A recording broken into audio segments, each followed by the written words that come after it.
Okay, everyone, so I had someone inbox me this week asking about how to get more people into the classes. So whatever kind of classes you're running, this one was for fitness classes, but it could be dance classes, it could be burlesque classes, it literally could be any kind of classes. There are some fundamental things that you need to make sure that you've got right.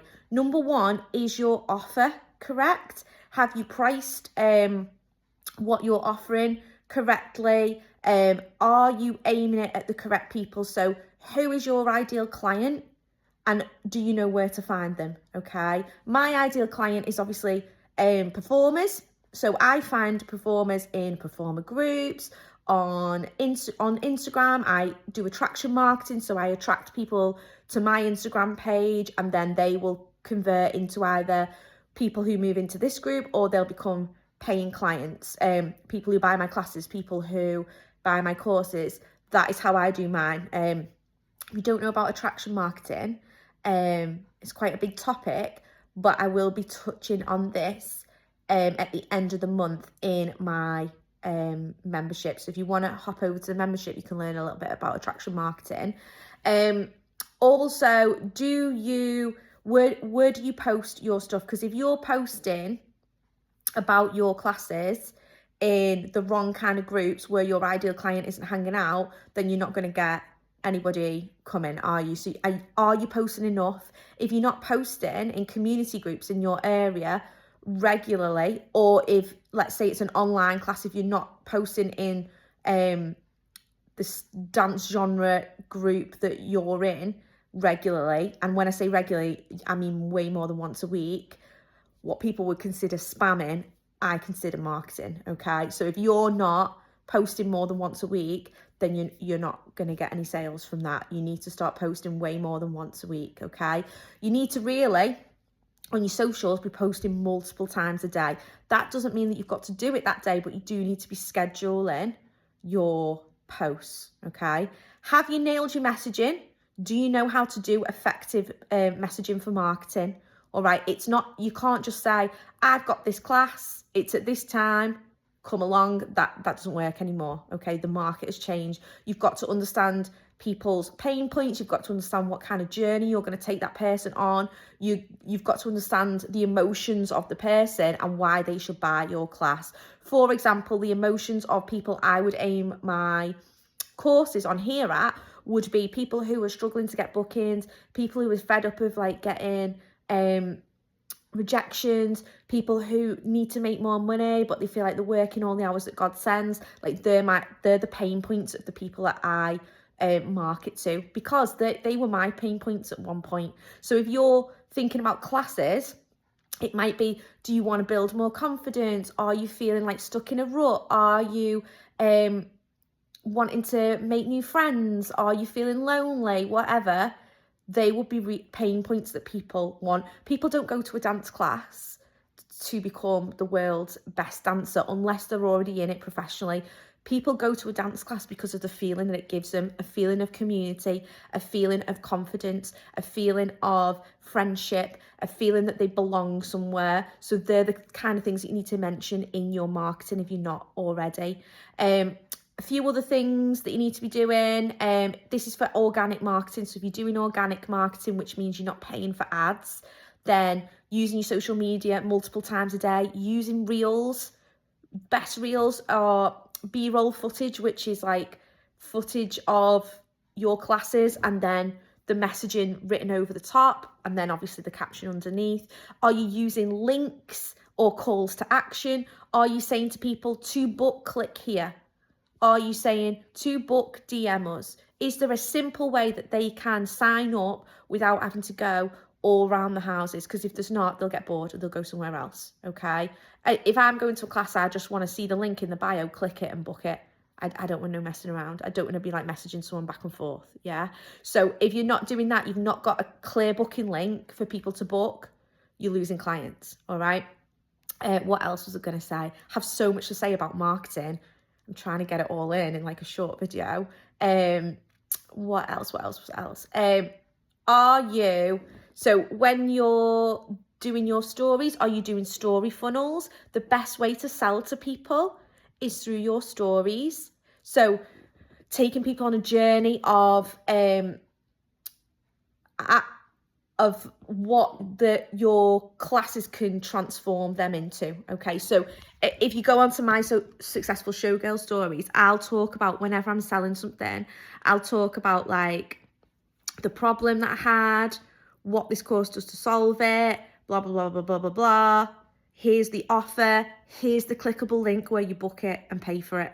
Yeah, there's no like messing around, unless it's something that needs a DM conversation, like for example one-to-ones. I need to know more. I don't just want to take someone's money for one-to-ones if I don't really know if I can give them what they need. Or for my instructor training course, I need to speak to someone first to know that they have the same values and things like that as me before I'm willing for them to just pay for it. That's quite important to my brands, because once they become one of my instructors, they're part of my brand and they're representing my brand. So if I don't feel like they align as a person, then that's not somebody that I want doing my instructor training. I don't just want to take someone's money and then have them not providing the service that I want them to provide. Does that make sense? Okay. What else should you know? So use your stories as a funnel. A funnel is just a way of bringing lots of people into the place where they buy. So in this group, this is kind of a funnel. In this group, I'll give like free advice and people will be like, oh yeah, that's cool, or oh no, that's shit, I'm going to leave, or whatever. So there's 2,000 people in here. And then I might be like talking about something and let's say like 100 people watch it. So it's a smaller fraction of people end up watching it. And then it might be something at the end of the week where I say, oh, I'm selling this course, this might help you.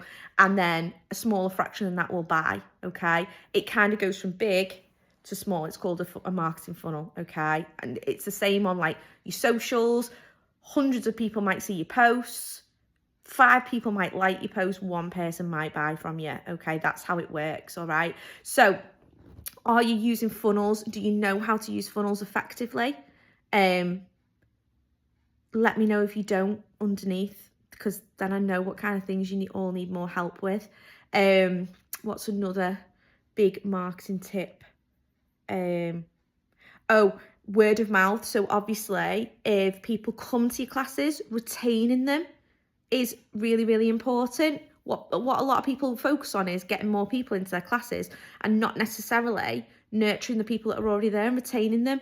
Are you doing like regular social things, like maybe going out for a meal once a term, or having a party once a term, or having some kind of social aspect that makes people want to stay? People come to classes for a social aspect, not specifically to learn to dance. Learning to dance is part of it, but the people who stay are the people who feel like they belong. Are you making everyone in your class feel like they belong? I tell this story all the time, and I used to work at like a really well-renowned dance studio. It's not there anymore. When I was younger, and I'd first gone for full-time as a teacher, and this studio was a studio where it had lots of professional performers who worked for the likes of like Pink, backing dancers for like people like Pink or Britney or whatever. And then I was just a ballroom dance teacher. I didn't work for anybody special. I just taught ballroom dancing. And their classes were never as full as mine. And that was because in my classes, one, I got to know everybody on a personal level. They would come in each week and I would ask them about themselves, and I'd be like, oh, like, tell me a little bit about how's your daughter, because they've mentioned the daughter, or how's such and such a body, or how's your dog, or whatever. Like, I would make an actual conscious effort to get to know these people. We also used to have a social every week, and we used to go out after our classes because it was on a Friday evening and they were adult classes. So we used to do that, and that was what made people come to my classes.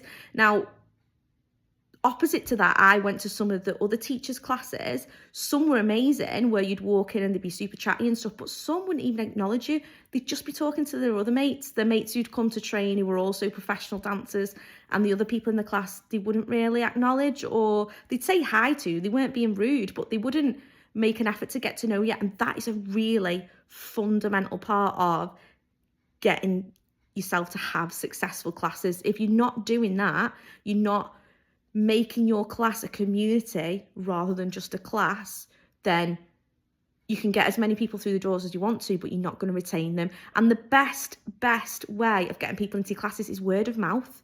If one person comes to a class and they rave about your classes, they bring more people.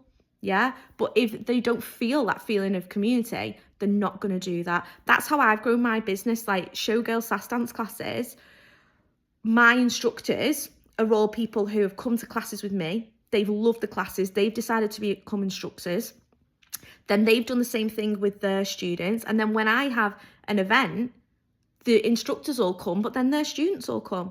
Like, that is how I've grown mine, because I care about these people. I know about these people. I would consider these people my friends because I've actually made a conscious effort to find out about their lives and get to know them, and they become part of your community and you become friends with people. So make your clients become part of a community. That is my number one selling point. Obviously, you've got to get people through the doors first, and all those other things are for that. But once you've got people in, you've got to retain them. And the only way you retain people is by creating a community that people love to come to every week. All right, I hope that makes sense. And I hope that was helpful.